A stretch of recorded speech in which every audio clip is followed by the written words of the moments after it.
एक बार की बात है, कमला नाम की औरत अपने 2 बच्चों पिंकी और टिंकू के साथ रहती थी। कमला दूर के गांव में काम करने जाती थी, इसलिए उसे अक्सर लौटने में देर हो जाती थी। एक रात कमला घर की ओर जा रही होती है, तभी उसे गांव का ही एक आदमी गुरदीप मिलता है। अरे कमला जी, कहाँ जा रही हो? मैंने कहा ना मुझसे शादी कर लो, कभी काम करने की जरूरत नहीं पड़ेगी। गुरदीप की बात सुनकर कमला को गुस्सा आ जाता है। चुप कर गंदी नियत के आदमी, जब देखो फालतू की बात करता रहता है। घर जाकर अपनी माँ को बोल ये सब। अगली बार अगर ऐसी बात बोली तो गोबर में डुबाकर इतने जूते मारूंगी ना कि मुंह सूज जाएगा। गुरदीप को कमला की बात पर गुस्सा आ जाता है और वो कमला से बोलता है, कमला, तूने ये बात बोलकर सही नहीं किया। मैं अपने अपमान का बदला लूंगा, छोड़ूंगा नहीं तुझे। ऐसा कहकर गुरदीप वहाँ से चला जाता है और कमला भी अपने घर आ जाती है। लेकिन उस दिन से गुरदीप बदले की आग में जलने लगता है। कुछ दिनों बाद गांव में रहस्यमय ढंग से बच्चे गायब होने लगते हैं। गांव वाले बच्चों के गायब होने से परेशान रहने लगते हैं। अरे भाइयों, ये न जाने का हो गया है, रोज बच्चा लोग गायब हो रहा है गांव से। लगता है कोई चुड़ैल या भूत आ गया है गांव में। हाँ, क्या बात कर रहे हो पुत्तन? भला चुड़ैल भी कोई चीज होती है? अंधविश्वासी बात ना किया करो हमसे, समझे क्या? क्यों नहीं हो सकते? अरे भैया, सब होता है। इंसान है तो शैतान भी है। मुझे तो इस कमला पर शक होता है। कई बार रात रात भर देखा है इसे घूमते हुए। कहीं ये तो नहीं है बच्चा चोर? गुरदीप की बात सुनकर सुरेश बोलता है, क्या बोल रहे हो गुरदीप भैया? कमला बहन कितनी अच्छी और मेहनती है, ऐसी बातें मत बोलो उनके बारे में। सुरेश की बात सुनकर गुरदीप चुप हो जाता है और वहाँ से चला जाता है। लेकिन गुरदीप की कही बातें गांव वालों के दिमाग में घर कर लेती हैं और वो कमला पर शक करने लगते हैं। एक रात जब कमला अपने घर की ओर जा रही होती है तो उसे एक रोता हुआ बच्चा दिखाई देता है। कमला उसके पास जाती है। अरे क्या हुआ बेटा, क्यों रो रहे हो? क्या नाम है तुम्हारा?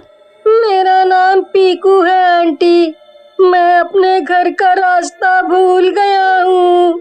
पिंकू की बात सुनकर कमला बच्चे से प्यार से बोलती है, तुम डरो मत पिंकू बेटा, मैं तुम्हें लेकर चलती हूँ तुम्हारे घर। ऐसा कहकर कमला पिंकू को लेकर उसके घर की ओर जाती है। लेकिन तभी एक गांव वाला उसे बच्चे के साथ देख लेता है और बोलता है, लगता है गुरदीप भैया सही कह रहे थे, ये कमला ही हमारे बच्चों की चोर है। आज भी इतनी रात को बच्चा लेकर जा रही है। ऐसा कहकर गांव वाला और भी गांव वालों को बुला लेता है और गांव वाले कमला को घेर लेते हैं। गांव वालों को ये गुस्से में देख कमला बोलती है, आप लोग मुझे ये गुस्से में क्यों देख रहे हैं? देखो, मैं इस बच्चे को उसके घर छोड़ने जा रही हूँ। लेकिन गांव वाले कुछ भी सुनने के मूड में नहीं थे। वे कमला पर हमला कर देते हैं और उसे बुरी तरह मारते हैं। तभी वहाँ गुरदीप आ जाता है और गाँव वालों को रोकते हुए बोलता है, अरे गाँव वालों, क्यों मार रहे हो? कमला जी को क्या हुआ है? ये बच्चा चोर थोड़ी ही है। फिर गुरदीप के कहने पर सारे गांव वाले वहां से चले जाते हैं। उनके जाने के बाद गुरदीप हंसता हुआ कहता है, मैंने कहा था ना, मेरी बात मान ले कमला, लेकिन तू नहीं मानी। देख तुझे क्या क्या झेलना पड़ रहा है। गुरदीप की बात सुनकर कमला को भी गुस्सा आ जाता है और वो बोलती है, तो ये सब तेरा किया धरा है?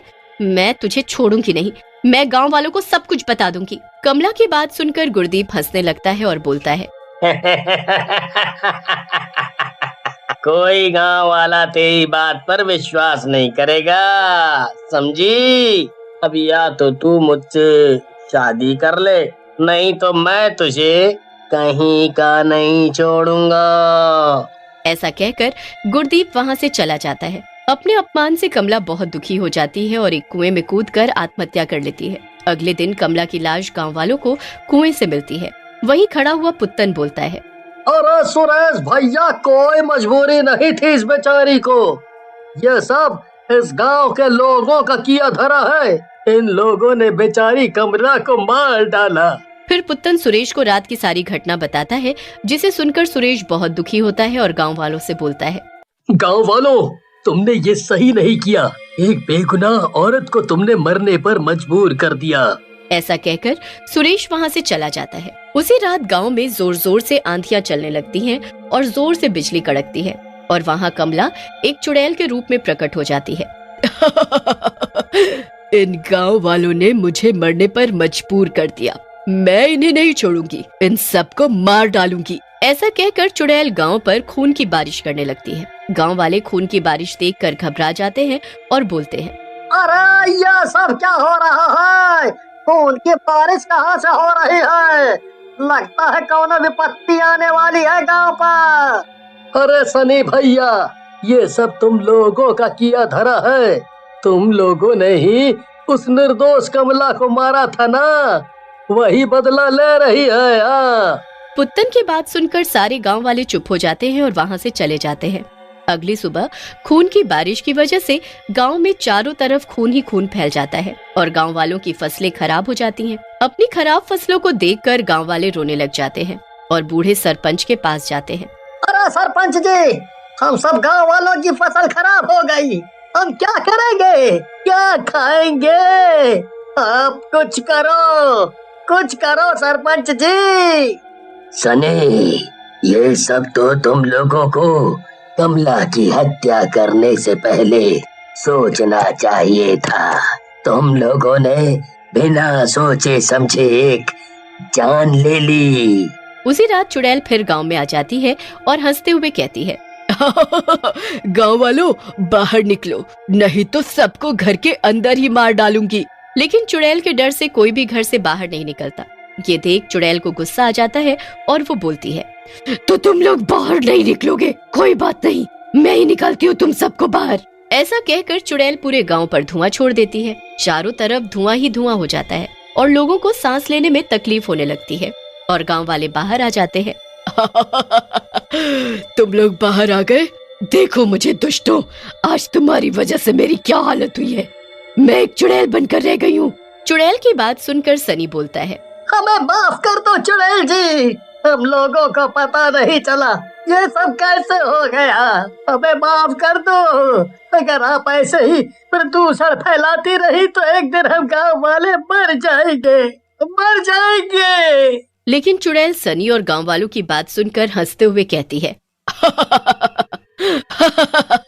मरते हैं तो मरे, मुझे गांव वालों से क्या लेना देना है। तुम लोगों ने मेरी जान ली है, मैं तुम्हें नहीं छोड़ूंगी और ऐसे ही प्रदूषण फैलाकर मार डालूंगी सब गांव वालों को। चुड़ैल द्वारा फैलाए प्रदूषण से कई गांव वालों की मौत हो जाती है। गांव वालों को कुछ समझ नहीं आता कि वो इस चुड़ैल से कैसे निपटे। लेकिन गांव वालों के कहने पर सुरेश चुड़ैल से बात करने को तैयार हो जाता है और रात होने का इंतजार करने लगता है।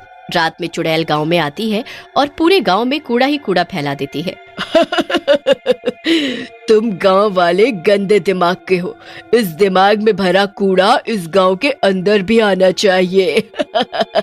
उसी समय सुरेश भी चुड़ैल के पास जाता है और बोलता है, कमला, मेरी बात सुनो, रुक जाओ।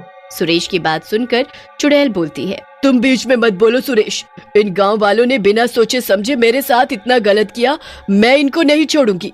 फिर सुरेश चुड़ैल को गुरदीप के बारे में सारी बात बताता है, जिसे सुनकर चुड़ैल बोलती है, अगर ये सच है तो मैं इस गांव को कुछ नहीं कहूंगी। ऐसा कहकर चुड़ैल वहां से चली जाती है और सीधे गुरदीप के घर पहुंचती है। गुरदीप चुड़ैल को देखकर घबरा जाता है और सारी सच्चाई बोलने लगता है। गुरदीप की बात सुनकर चुड़ैल बोलती है, तू सच में बहुत दुष्ट है गुरदीप, तूने न सिर्फ मेरी जिंदगी बर्बाद की बल्कि सब गांव वालों की जिंदगी भी खतरे में डाल दी है। ऐसा कहकर चुड़ैल गुरदीप को मार डालती है और उसकी आत्मा को पकड़ लेती है। गुरदीप, तेरी आत्मा अब मेरे साथ रहेगी और मुझसे रोज पिटेगी। तभी वहाँ गांव वाले आ जाते हैं। चुड़ैल सुरेश को देखकर बोलती है, सुरेश, मैं यहाँ से जा रही हूँ इस दुष्ट को लेकर, मेरे जाते ही गांव पर से प्रदूषण और गंदगी हट जाएगी। फिर चुड़ैल गुरदीप की आत्मा को लेकर वहाँ से गायब हो जाती है।